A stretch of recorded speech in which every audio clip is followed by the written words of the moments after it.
Starting in 5 seconds. Sir, our government was the first ever to set up a separate ministry for Panchayati Raj. The Minister for Panchayati Raj has been passionately committed to the empowerment of panchayats with the aim of realizing Mahatma Gandhi's dream of Purn Swaraj through Gram Swaraj. This report is a measure of the successes we have achieved so far and the road we still have to travel. Sir, I am very happy to be here today when the issue of Panchayati Raj and its progress is being discussed. I believe the ministry has compiled a report on the state of the panchayats. I hope states and union territories will soon follow with their respective reports. It is important that its achievements and shortcomings be appraised on the basis of objective data and scientific evaluation. When this report is released in the parliament, hopefully there will be a serious debate on the state of local self government in our country. Sir, the task that remains is to transform the political and social empowerment that we have achieved through Panchayati Raj into effective administrative and economic empowerment. This is still to happen in many states. The National Common Minimum Program stresses that effective devolution of functions, finances, and functionaries. It is only when these come together that panchayats will be truly empowered to fulfill their mandated role. To this end, I believe three critical steps are necessary. Firstly, the key to the effective devolution of functions is the activity map. Every state must prepare a detailed activity map that clearly spells out the activity in respect of each devolved function that must be carried out at each of the levels of our three-tier system of Panchayati Raj. I am happy to learn that state Panchayati Raj ministers have jointly agreed that activity maps be prepared on the principle of subsidiarity. Any activity which can be carried out at a lower level must be entrusted to that level. Equally, ministries at the center also need to prepare activity maps. Secondly, to secure effective devolution of finances, budgets of all line departments must open a panchayat sector window through which panchayats have the necessary financial resources to undertake the duties entrusted to them. The best Panchayati Raj states have already opened such windows. I hope other states will follow. Thirdly, the approach paper to the 11th 5-year plan stresses the importance of grassroots planning. The Planning Commission has issued guidelines to all states to base their annual and 5-year perspective plans on district plans prepared in conformity with constitutional provisions. Sir, the experience with panchayats and their role and status varies from one region to another. The report highlights the lack of basic resources and facilities, etc. In many panchayats, state must learn from each other on effective empowerment of panchayats. Panchayat functionaries need continuous training and capacity building.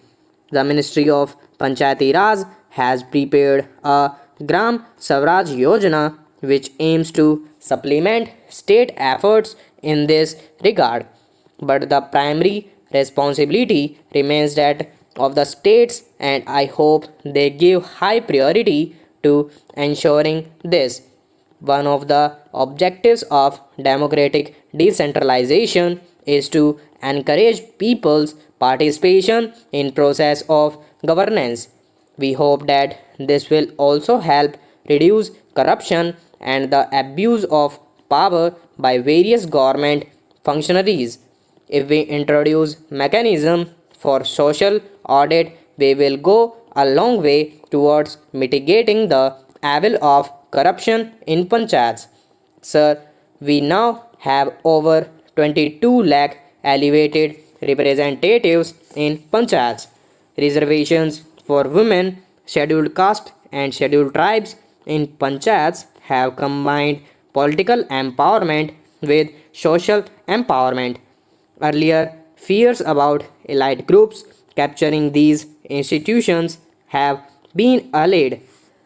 Indeed, the share of women has substantially exceeded the reserved quota with the around 50,000 women elected from general unreserved categories.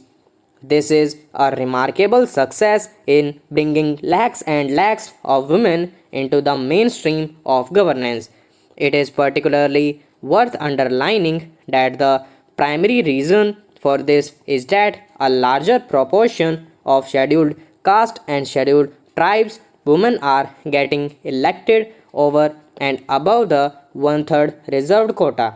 I think it would be fair to say that there are now more women in India in positions of elective authority than in the rest of the world put together. I trust this shining example will encourage our parliament to follow suit. Equally important is the need for free and fair elections. Here, the Constitution places a heavy burden on the states, for it is their responsibility to ensure that elections are both free and fair. I commend the state election officers on their having come together on a common platform to exchange experience and make recommendations to state governments in this regard. They have given a number of valuable suggestions about a common electoral role for parliament, assembly, and panchayat elections, as the Indian voter is one and indivisible. I hope states will take measures to make our democracy not only the largest and most representative one but also the cleanest on the earth. Sir, I would like to also commend the Ministry of Panchayati Raj for being proactive in promoting the idea of creating rural business hubs. I know that over 50 agreements for establishing rural business hubs have been entered into between business enterprises and panchayats. I urge the National Rural Business Hubs Council to mobilize our business community to make their contribution in bridging the widening rural urban divide and ensuring inclusiveness of our growth process. It is not till the output of village enterprises goes beyond the village heart and reaches out to the hypermarket.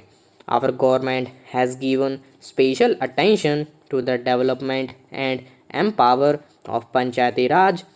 It is the harbinger of new hope for the eradication of rural poverty and the promotion of rural perspective. I have every confidence that Panchayati Raj will truly bloom within next few years so that even as our economy loops forward, rural India sees the fulfilling of the dream of Gram Swaraj of Mahatma Gandhi. Stop.